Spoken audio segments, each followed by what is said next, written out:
Tonight, we begin our series on alternative lifestyles. From now until Thursday, the in-depth team will lead us in a discussion on the LGBT community in this country as it becomes more visible in a society in which there's rampant discrimination and exclusion. We begin now.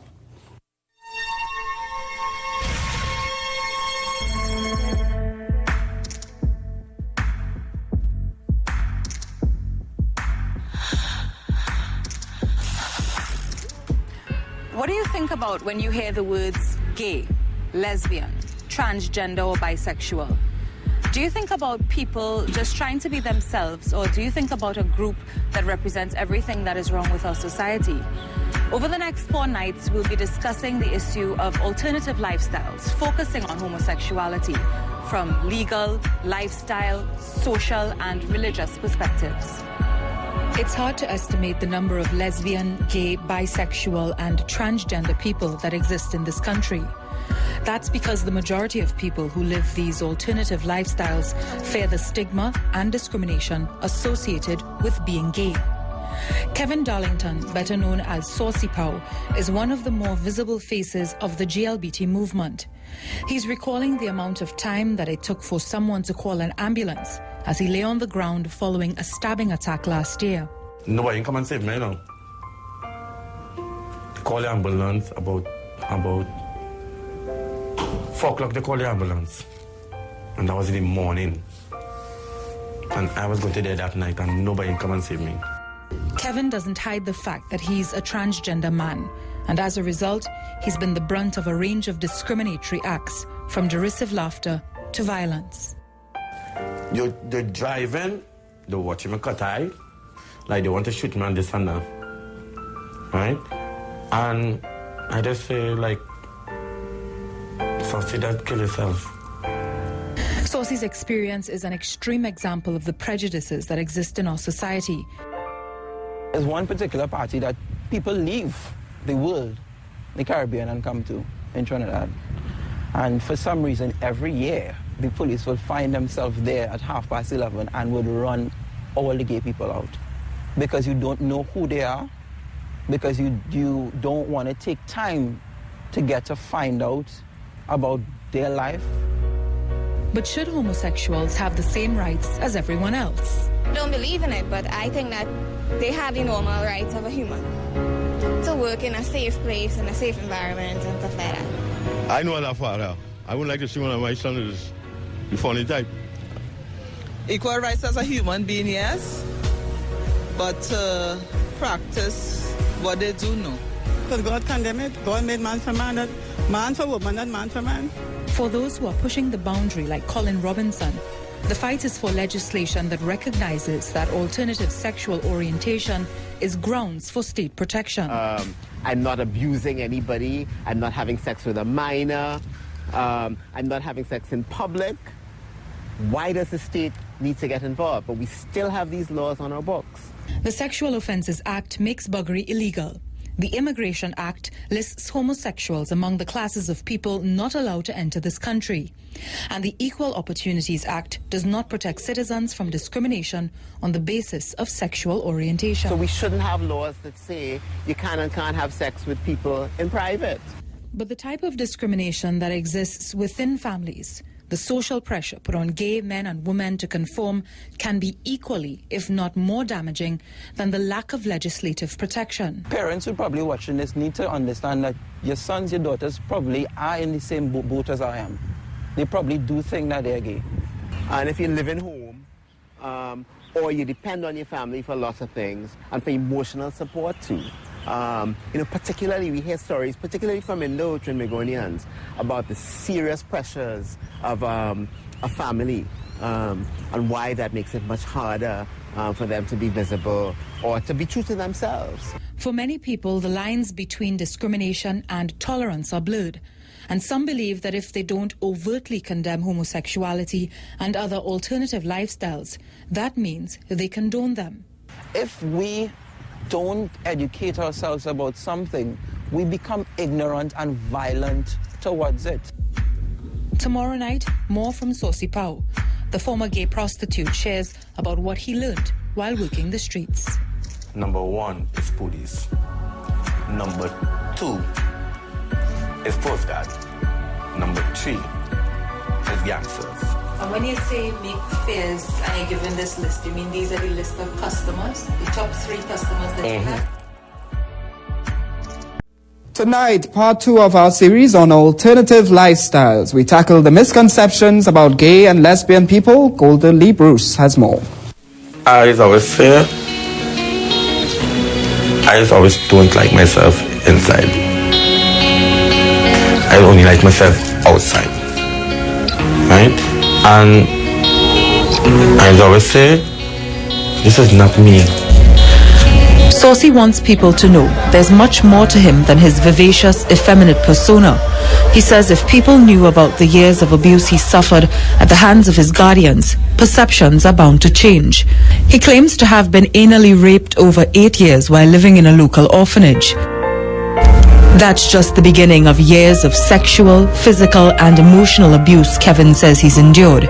His abuser also left him HIV positive. Saucy says his attraction to men began after the abuse.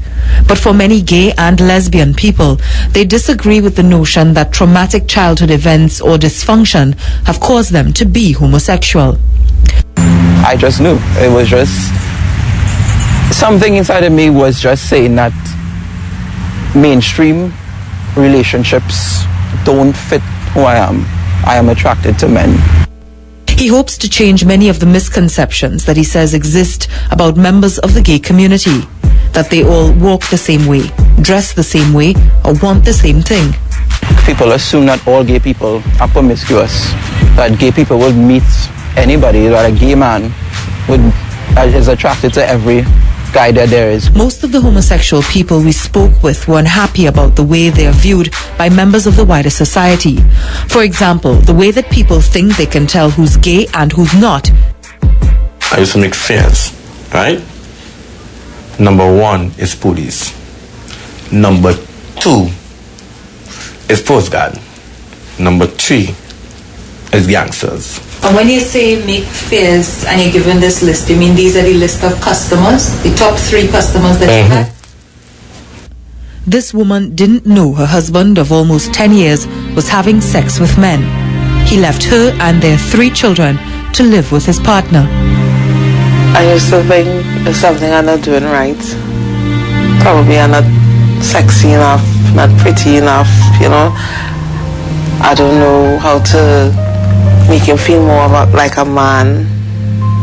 This woman's story is not uncommon, and it demonstrates how some gay people who once bowed to social pressures and stigma are now bolder about their sexuality, no matter the cost. Some say that the LGBT community is getting larger. Others say that it's simply becoming more visible. And through organizations like the Coalition advocating for inclusion of sexual orientation, or CAISO, and well-coordinated events, LGBT people now know where they can find the invaluable support that only other members of the community can offer. Gay culture is actually kicking off in Trinidad and Tobago because now, take for example, Saucy Pao. You would find drag queens and people walking the streets like normal.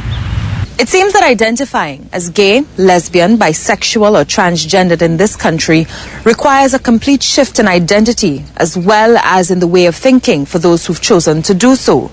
These are tools used by members of the community to combat the rampant stigma and discrimination as well as the many misconceptions that exist about alternative lifestyles. According to Colin Robinson, the discussion about equal rights and tolerance has already begun with the wider society. He says although CAISO is lobbying for more legislative changes, the Parliament recently showed bipartisan support for legislation that protects individuals' right to privacy, a leap forward for the LGBT community. Carnival is also a major platform for increasing LGBT visibility.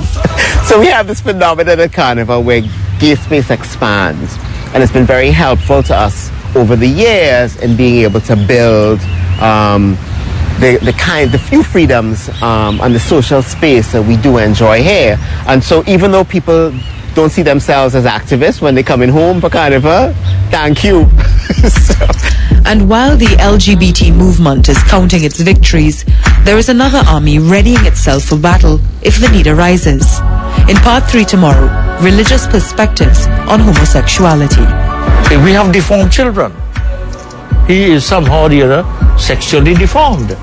Just as we treat deformed children and we embrace them and we put places and we teach them, the person who is sexually deformed, this is a part of a type of deformity. Look at the various religious perspectives on homosexuality. I remember saying that I'm not changing. I literally said that I am not changing. I'm not changing. This is it. And my experiences have helped me to see that change is possible. Janessa used to be a lesbian. She says a divine encounter changed her life. Now she believes that homosexuality is wrong and that other gay people who want to be changed can as well. In this multi-ethnic and multi-religious society, beliefs about homosexuality differ widely.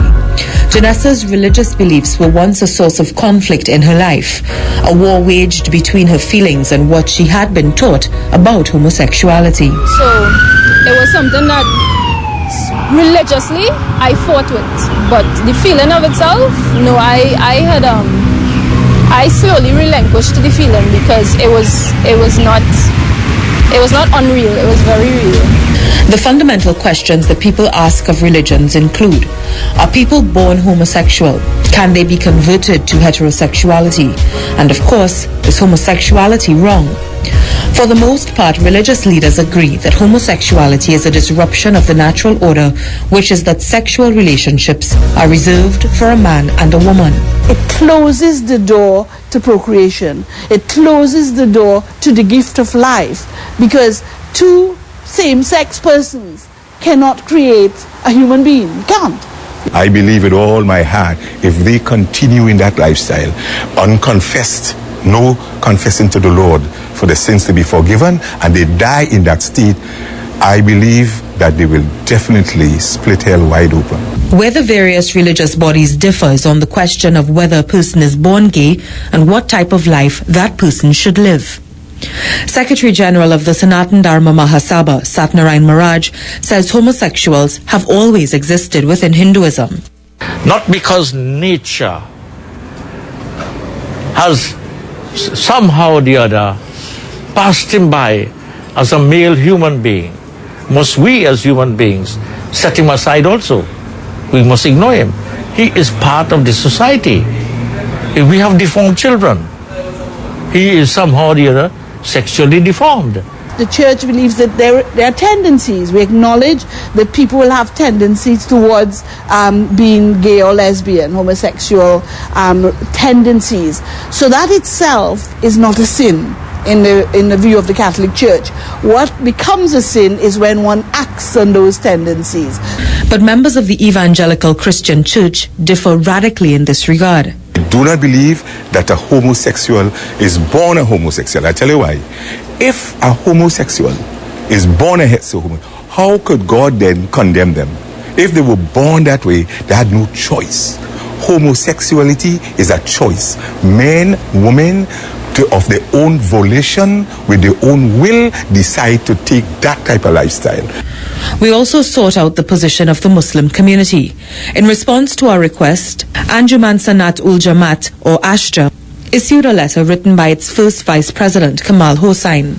Although it does not explicitly state ASHTA's position on homosexuality, it can be inferred. He writes, "Through the AIDS epidemic, millions have already perished in the disastrous path of physical disintegration, which emanates from sodomy and the compelling urge for the unnatural." A lot of gay lesbian people are faith practitioners. People have embedded beliefs. They believe in God.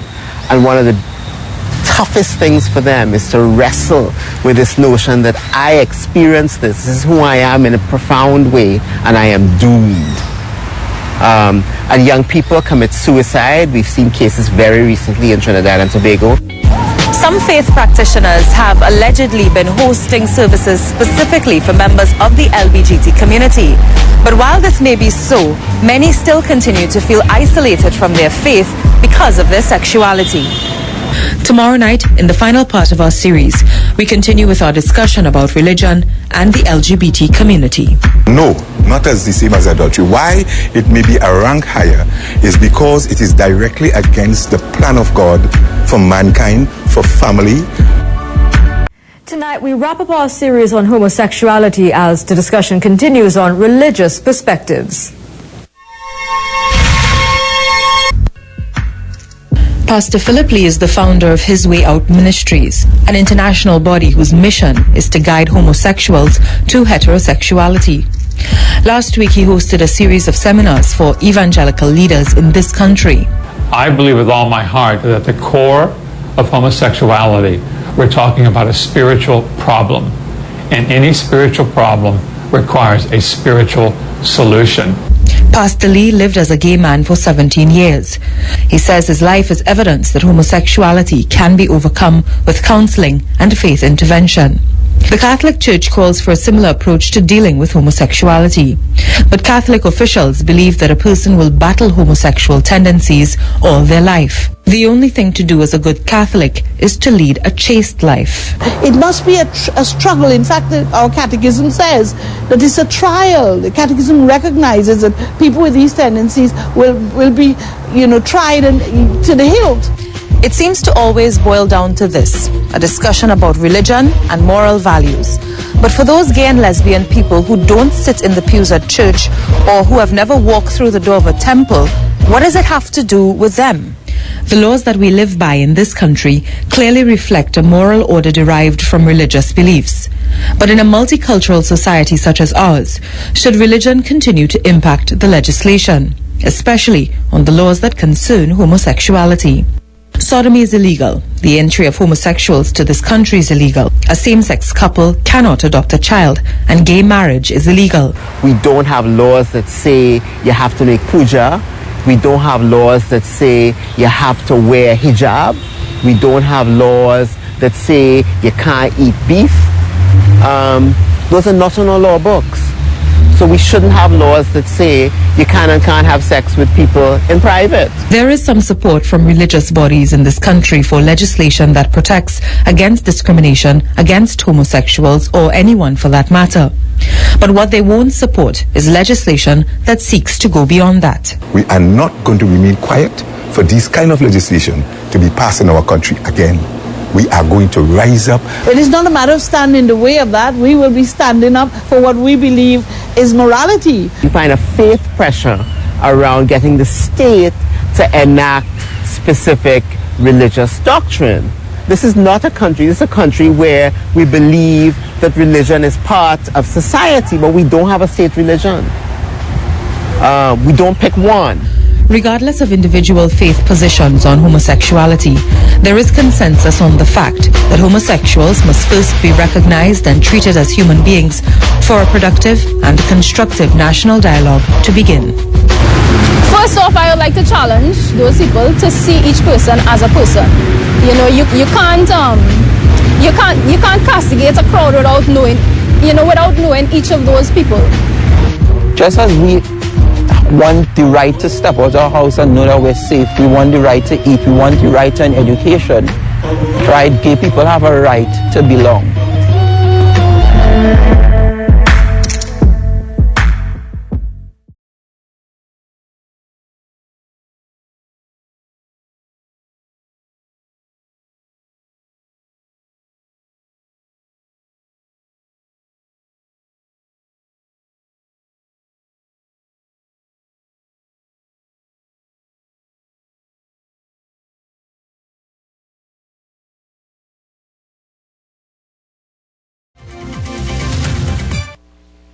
Welcome back. For 4 nights last week, the In-Depth team brought you a series on the LGBT community. Since the series aired, some members of that community have criticized the feature as being unbalanced and taking a homophobic slant.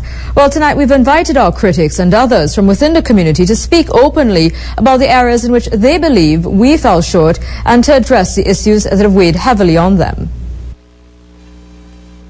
Right now, I do not have the same rights that you do, Golda. I can't marry the person that I love. Jason Jones was one of the most outspoken critics of last week's piece. He says the story did not feature a wide enough cross-section of the LGBT community. He added that Saucy Pow was not an accurate representation of the majority of the LGBT community and that the story seemed to focus on Saucy. You know, there needs to be an eloquent person who's putting these points across. And I don't think anybody is doing it for the LGBT community effectively.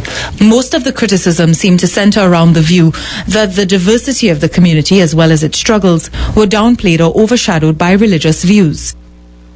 8 members of the LGBT community answered the call to be interviewed for this follow-up to tell us the things that they wish had been said to the wider community last week. Craig Rodriguez Sejas is a student and national scholar. This is a tiny aspect of who you are. It's not an identifier. There's no need to say, this is why I identify myself. No, I identify myself as Craig, as a student, as a scholar. I identify myself as by the work I do, by the friends I keep. This is almost one of the last things on your list because it's not important. People said that the series should have focused more on the fight for equal rights. Putting forward the idea that people who are in the community are somehow strange or have some kind of weird alternate agenda. No, we're just normal human beings trying to live our lives. We're not different. Somebody's aunt could be a lesbian. I know grandparents who are gay. I know children who accept their gay parents. It affects us just as anybody could have curly hair, anybody could be gay. Participants also felt that the issue of discrimination had not adequately been addressed, as they made calls for the Equal Opportunities legislation to be changed to include sexual orientation as grounds for protection, among other changes. Until homophobia is decriminalized and we are seen as equal by law, then how can we expect our fellow Trinidadians to respect us? There was also some contention about the fact that one participant refused to go on camera. We left the choice of whether or not to go on camera up to the interviewee, but it has been felt by some within the community that anonymous interviews do more harm than good. It's not that someone is scared, they're afraid of the risk that is involved. I mean, you come out here and you speak of an issue but you do not want to get the repercussions of the stigma. You want to do as much as you can, but you still need to protect yourself because the law is not even there to protect us. I live in a society that is not gay friendly. It's not going to be, as easy for me to walk into church. It's not going to be as easy for me to, talk to clients. If I get victimized because of my sexuality, there's no protection for me under the law. So what am I going to do? Stand up on a principle and potentially lose my children? Members of the gay community also felt very strongly that the parts of last week's series that focused on religious aspects were homophobic and should never have been given voice. Tomorrow night, we'll hear from religious leaders who gays feel are more sympathetic to them. Homosexuality and religion. Last week we aired the views of 4 religious leaders, but we've been criticized for not airing the views of religious men and women who embrace and accommodate gays. Reverend Shelley-Ann Tenier is the assistant curate of the All Saints Parish of the Anglican Church. 2 years ago, she attended a meeting with members of the LGBT community. She says religious leaders were asked to create an opportunity for worship. Since then, she has been involved with the 2 services that have been held specifically for local LGBT. All persons are welcomed in God's house, all people, and all people are children of God. And while we cannot accept persons who are in ordained ministry living in active same-sex relationships, that as church we have a responsibility to include all persons who understand themselves to be of same-sex affection, recognizing and understanding that there are faithful Christians who experience and understand themselves in that way. Reverend Tenier also makes herself available to counsel LGBT, even though her involvement with the community has received mixed reviews from members of her church. And there were some people who were very adamant that they thought it was just insane and wrong and crazy, and that's okay. Father Clyde Harvey has also played a lead role in embracing members of the LGBT community. He has worked along with Reverend Tenier to provide these opportunities for worship. No matter what your sexual orientation is, you are a human being. And that has to be the bottom line. You're not some pervert, some retrograde species or something like that. You are a human being, and in dealing with people, we deal with that to start with. We asked Father Harvey how he manages to reconcile his involvement with the community with the position of the Roman Catholic Church on homosexuality. They have challenged us a lot about what does love mean. You know, what does sexuality mean? And the church has to listen to that. And when you come to worship, why can't we be together in worship? In my own worshiping community, I know there are some people who are gay and they come to church. Not everybody knows that. For some of them, they've dared to come and tell me. They've been free enough with that. And I respect that. Following the report last week, some people complained that the views of some religious leaders should not have been aired at all. He used his religion as an excuse to validate his homophobia and discrimination. But the thing is, his religion wasn't even part of that. And not at all. But the way he speaks of it as if it was his religion saying this was not what his religion say. I doubt religion will advocate for hate or discrimination, violence, you know, against people for who they love based on their gender. My work here is not even to advocate one way or the other. My work here is to remain available for those who seek God. Both Reverend Tenya and Father Harvey agree that members of the LGBT community must be held to the same moral standards as everyone else, regardless of their sexual orientation. And to hold up to them a mirror and an understanding of who we are as church, that they understand that to be faithful to God often requires struggle and sacrifice, and that they can do that work, and they don't have to do that work alone, but that there is a faithfulness that they're called to.